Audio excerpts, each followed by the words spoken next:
یہ بل جب تصویب ہوا ہے باقاعدہ مٹھائیاں تقسیم ہوئی ہیں، کس نے کی ہیں تقسیم؟ کیا اندھے وہ نظر نہیں آتا آپ کو؟ کون مٹھائیاں تقسیم کر رہے ہیں؟ وہی جن کے ایک ہاتھ میں گن ہے، شیعہ کو قتل کرنے کے لیے تیار بیٹھا ہوا ہے۔ خوشی کی لہر ہے۔ گزرا ماضی یاد دلاؤں، پڑھ پڑھ کے تاریخ سناؤں، جو شہداء کا تھا منشور وہ بل ہو گیا منظور۔ آیا میدان میں میرا حق نواز تھا، درد بھرا وہ جس کا انداز تھا، لہذا بل پیش ہوا اور الحمدللہ منظور ہو گیا۔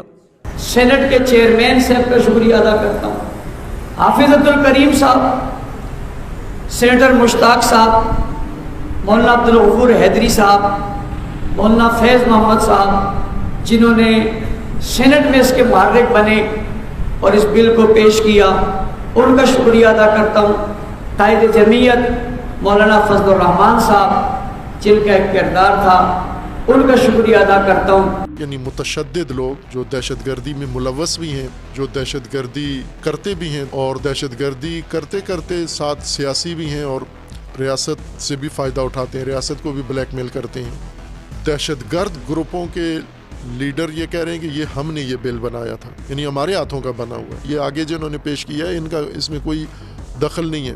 جماعت اسلامی کے ممبر مولانا عبد اکبر چترالی صاحب نے جو بل پیش کیا، اس بل کو بنا کر انہیں دیا گیا اور ہماری جماعت کے ذمہ داروں نے دیا۔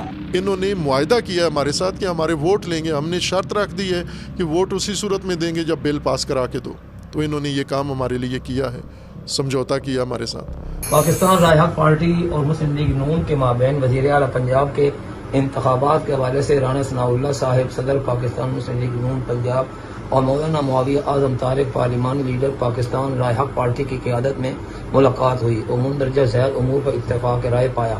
ناموس رسالت، ناموس صحابہ و اہل بیت کے لیے مؤثر قانون سازی کو یقینی بنایا جائے۔ کہ سپاہ صحابہ نے بنایا ہے یہ بل، ان کے لیڈر خود کہتے ہیں کہ ہم نے بنایا ہے، اور وہ صاف کہہ رہے ہیں کہ یہ ہم نے کس کے لیے بنایا تھا، کس فرقے کے لیے بنایا تھا یہ بل۔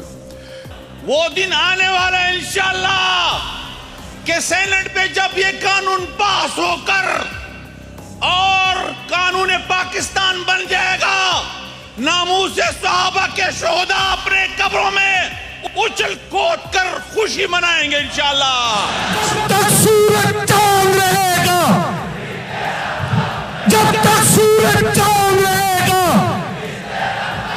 جب بھی تیرا قافلہ، جب بھی تیرا قافلہ، میں اعلان کرتا ہوں کہ جنگی کا روح قبر میں خوش ہوگا۔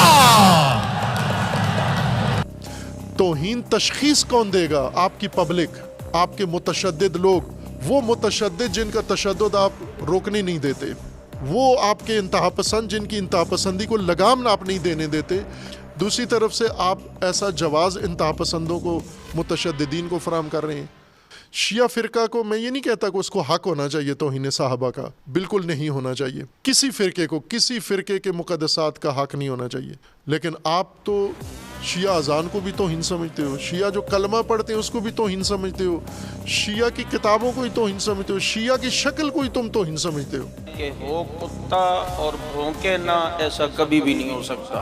ہو شیعہ اور صحابہ پہ تبرہ نہ کرے، کوئی یہ کہے ظاہر ہے کہ یہ تو بہت خطرناک کام ہو جائے گا جو آپ بنا رہے ہیں، اس میں یہ تو مودی سے بھی زیادہ خطرناک ہو جائے گا۔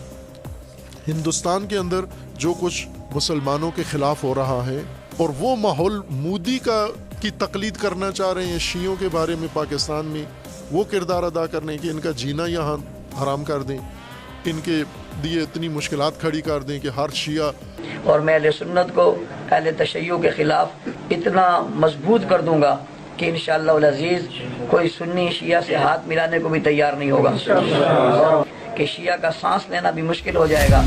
یہ ایک لمبی اور طویل جنگ ہے جو ہم نے لڑنی ہے، وہ مارنا چاہ رہے ہیں جس سے ان کی نسلیں یاد کریں، ان کی نسلیں یاد کریں، ان کی نسلیں یاد کریں۔ آپ کیا کہتے ہو؟